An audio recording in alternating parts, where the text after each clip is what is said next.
आज हम लोग करेंगे क्वेश्चन नंबर 12, जिसमें क्वेश्चन में कहा गया है कि इन एन इमेजिनरी एटमॉस्फेयर, यानी कि कोई एक एटमॉस्फेयर को हम इमेजिनरी कर मान लें। मान लीजिए ये एक एटमॉस्फेयर है जो इमेजिन हमने किया है कि the air exert small force F on any particle in the direction of the particle motion, यानी कि जिस डायरेक्शन में मोशन हो रहा है पार्टिकल का, उसी डायरेक्शन में हम एयर का फोर्स मान लें कि उस डायरेक्शन में एफ फोर्स काम कर रहा है। ठीक है, okay. A particle of mass m is projected upward takes a time t1 in the reaching the maximum height, यानी कि एक कोई पार्टिकल मान लें, वो पार्टिकल जो है मैक्सिमम हाइट पर जाने के लिए t1 टाइम ले रहा है।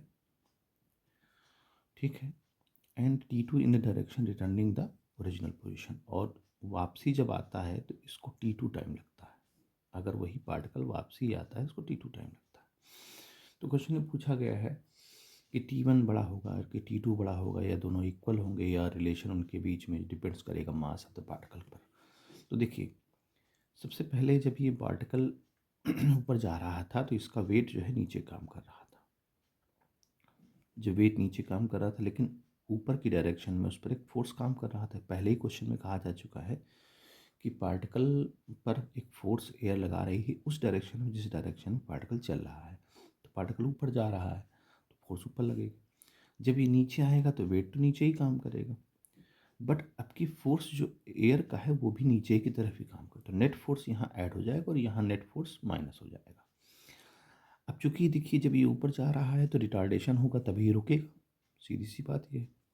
नीचे आएगा तो भी रिटार्डेशन तो नहीं होगा, तब एक्सेलरेशन होगा, क्योंकि नेट फोर्स अब बढ़ गया है। तो देखें यहाँ पर हम हाइट का पता कर लें। हाइट के रिलेशन से अगर आपने देखा हो तो h is equal to formula होता है ut प्लस हाफ AT²। तो अगर मान लीजिए इसका हम h1 डिस्टेंस ले ले, ठीक है, तो इनिशियली अगर हम इसको माने h1 इज इक्वल टू, अगर इसको हम सॉल्व करेंगे तो ये आ जाएगा 2h1 by a, 2h1 by a is equal to t²। तो यहाँ जो t1 बनेगा हमारा वो बनेगा 2h1 बाई a और अंडर रूट। ठीक है, इसी तरह इस इक्वेशन में भी हम ला सकते हैं। अच्छा, अब यहाँ एक्सेलरेशन क्या होगा, देखिए एक्सेलरेशन कैसे पता करेंगे हम, चूँकि ये ऊपर जा रहा है ना, तो a इज इक्वल टू इस पहले वाली बॉडी का एक्सेलरेशन क्या हो जाएगा, f सॉरी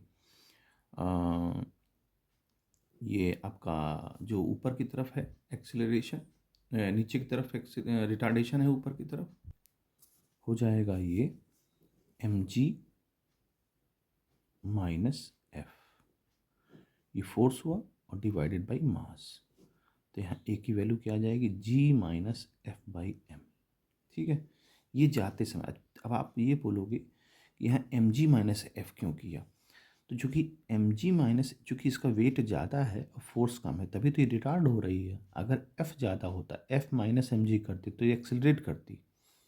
तो यहाँ अगर हमने एम जी माइनस एफ किया है तो इसका कतई मतलब ये नहीं है कि इसको हम जो है बड़ा हमारा जो है एफ़ है, एम जी बड़ा है तभी ये रिटार्ड कर रही है। अगर हम माइनस यहाँ लगा देंगे तो ये सीधे सीधे रिटार्डेशन आ जाएगा, तो इसमें कोई संदेह होने वाली बात नहीं है। अब यही ए की वैल्यू यहाँ रख दीजिए तो t1 हमारा कितना आ जाएगा, 2h1 डिवाइडेड बाई, अब h1 और h2 तो कोई प्रॉब्लम ही नहीं क्योंकि दोनों सेम हाइट कवर कर रहे हैं, तो H G minus F by M.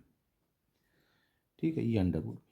इसी तरह से सिमिलरली जब ये नीचे आ रहा होगा तो वहाँ पर एक्सीलरेशन जो है नीचे के लिए क्या लग रहा होगा, दोनों की फोर्स की डायरेक्शन एक ही हो गई, A is equal to G plus F by M, दोनों ऐड हो जाएंगे।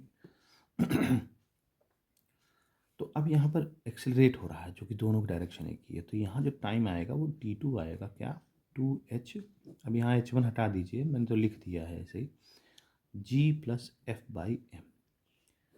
अब अगर दोनों इक्वेशन को हम कंपेयर करें तो दोनों का ऊपर वाला हिस्सा न्यूमरेटर तो सेम है, डिनोमिनेटर हम चेक करते हैं, डिनोमिनेटर जिसका कम होगा वो टाइम ज़्यादा होगा। यहाँ डिनोमिनेटर देखिए ज़्यादा है नीचे वाले में, जी प्लस यानी कि ऐड हो रहा है, तो T2 की वैल्यू क्या हो जाएगी, कम हो जाएगी।